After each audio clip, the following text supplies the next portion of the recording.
एक बार प्रेम से बोलिए सरजू मैया की जय। रामचंद्र भगवान की जय। अयोध्या धाम की जय। हनुमान जी महाराज की जय। हर हर महादेव। ये वो स्थान है जहाँ भगवान राम जी, भरत जी, शत्रुघ्न जी प्रजा सहित गुप्त हुए हैं। और यहाँ का महत्व ये है कि यहाँ सरजू मैया उल्टी बहती है बाबू जी।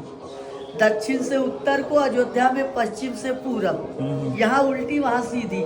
ये कैलाश मानसरोवर झील से आई हैं। यही नेपाल, बिहार, पटना, गोरखपुर, गोंडा, बहराइच के रास्ते जाके गंगा जी में मिल जाती हैं।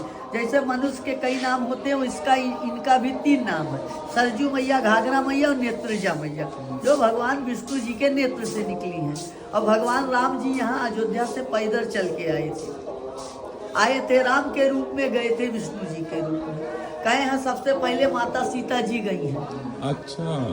ये लखनऊ कानपुर के रास्ते में पड़ता है भिटूर गांव, वाल्मीकि आश्रम। धरती मैया फटती है, सीता मैया उन्हीं की गोद में समा जाती हैं। नंबर 2 पे लक्ष्मण जी, जो राम पैड़ी के बगल बना हुआ है, लक्ष्मण प्रजा सहित। कैसे भगवान राम जी अयोध्या से पैदल चल के आए, यहाँ स्नान किए। ये है दक्षिण, यह है उत्तर।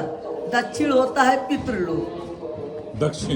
दक्षिण यहाँ आए, स्नान करने के पहले अपने पितरों को जल तर्पण किया। अपने पिता राजा दशरथ का अंतिम पिंडदान यहाँ पे किए हैं। सबसे पहले माता सीता जी ने किया था गया में, जो भगवान को मंजूर नहीं हुआ।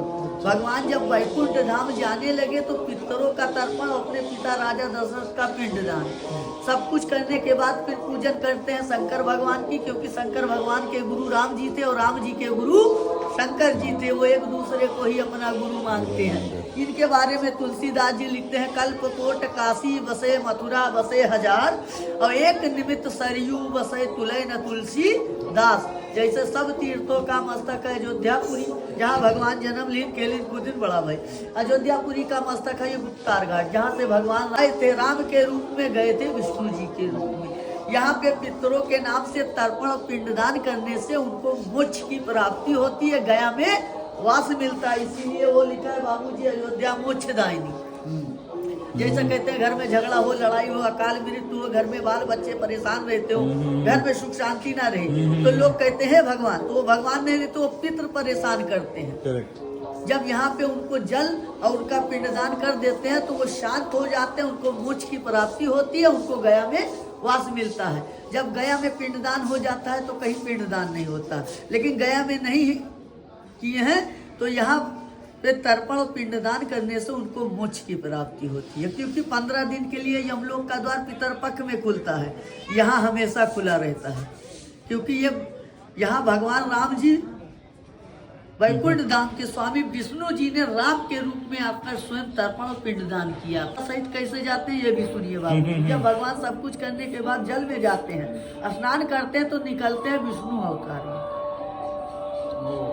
भरत जी को शंख बनाते हैं, शत्रुघ्न जी को चक्र बनाते हैं, अपने दोनों बाजुओं में समा लेते हैं। ऊपर से विमान आता है, भगवान विमान में बैठते हैं तो प्रजा कहते हैं प्रभु हमको भी ले चलिए। कहते हैं आइए, पर वो प्रजा नहीं थे, वो देवी देवता थे जो भगवान के साथ में आए थे, उन्हीं के साथ में जाने लगे। विमान बढ़ता जाता है, प्रजा पीछे पीछे जाती रहती है। कुछ दूर जाने पे भगवान का विमान रुक जाता है। कहते हैं अरे ये कौन आ गया जो हमारा विमान रोक दिया। तो पीछे मुड़ के देखते हैं तो दौड़े दौड़े हनुमान जी आ रहे हैं। कहें प्रभु हमको भी ले चलिए। कहें तुम चले जाओगे तो कलयुग में हमारे राम नाम का प्रचार कौन करेगा। उनको अजर अमर का वरदान तो सीता मैया ने लंका में ही दे दिया था, इसीलिए उनको अयोध्या का राजा घोषित कर देते हैं, जो इस समय आज हनुमानगढ़ी के नाम। हनुमान जी कहते हैं पवन तनय संकट हरन मंगल मूर्ति रूप, और राम लखन सीता सहित हृदय बसे सुरभि। जैसे वो हनुमानगढ़ी वैसे गुप्तारगढ़ी। आप सब जगह भगवान के हाथ में शस्त्र देखे होंगे, धनुष बाण देखे होंगे, लेकिन यहाँ पे नहीं है। क्यों नहीं है? क्योंकि जब उन्होंने रावण को मारा था तो उनको ब्रह्म हत्या लगी थी, क्योंकि रावण एक ब्राह्मण था। तो ब्रह्म हत्या लगने के कारण अपना अस्त्र शस्त्र सब अयोध्या कनक भवन में त्याग करके वहां से पैदल ही आए। इसीलिए वो जन्म भूमि है, ये तपोभूमि। अयोध्या में पाप का नाश होता है, यहाँ पे पितरों को मोक्ष की प्राप्ति होती है। क्यों? क्योंकि इनका जल पूजा के काम में नहीं आता है। क्योंकि इनका राम जी, शंकर जी राम जी का दोषी माने थे सरजू मैया को, तो इनको श्राप दिया कि जाओ तुम्हारा जल कभी पूजा के काम में नहीं आएगा।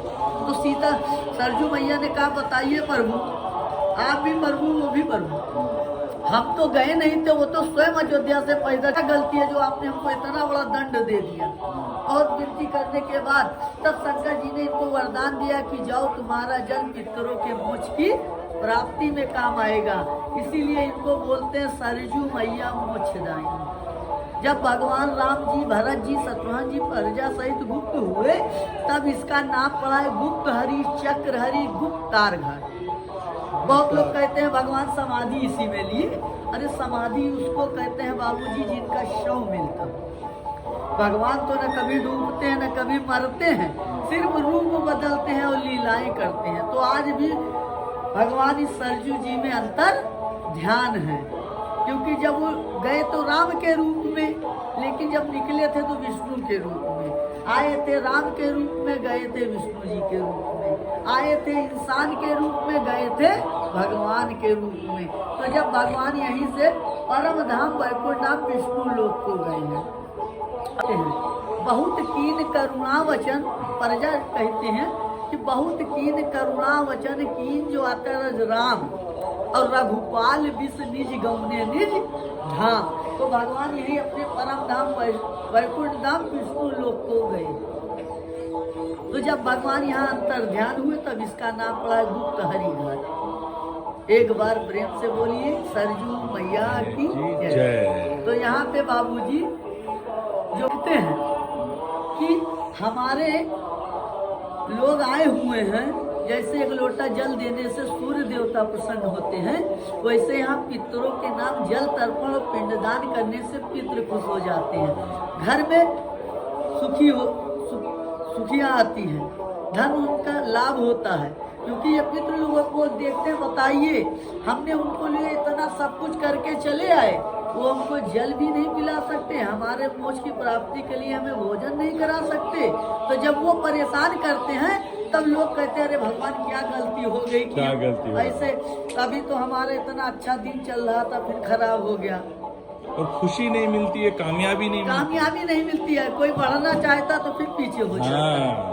अड़चने आती रहती, कोई ना कोई, जैसे अब आप कोई कार्य करने के लिए जा रहे हैं, आपको 1000 रुपये की वो मिल रहा है तो पता लगे आज नहीं 2 दिन बाद मिलेगा। तो ये सब वही होता है, बच्चों को ज्यादा असर होता है, सबसे ज्यादा बच्चों को, क्योंकि बाबूजी जैसा आप कर्म करेंगे वही सब आपके पूर्वजों को, बेटी बेटा को फल लगता है। जैसे लोग कहते नहीं अरे हमारा भाग है कि ऐसी जगह पे आए जहाँ भगवान जन्म भी लिए और जहाँ भगवान अंतर ध्यान भी है, तो वो तुम्हारा भाग नहीं है, तुम्हारे पूर्वजों का कोई अच्छा कर्म था जो तुम कहाँ रहते हो कहाँ नहीं कि स्वयं आए।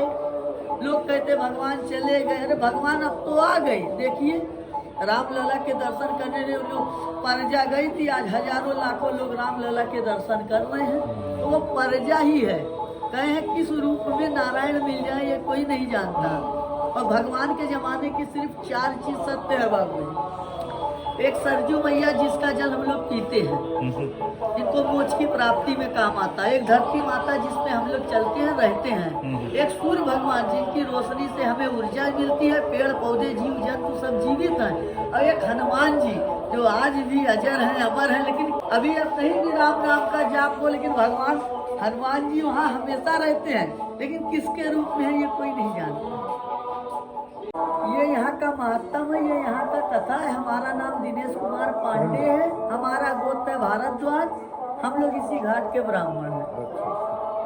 धन्यवाद, बहुत अच्छा।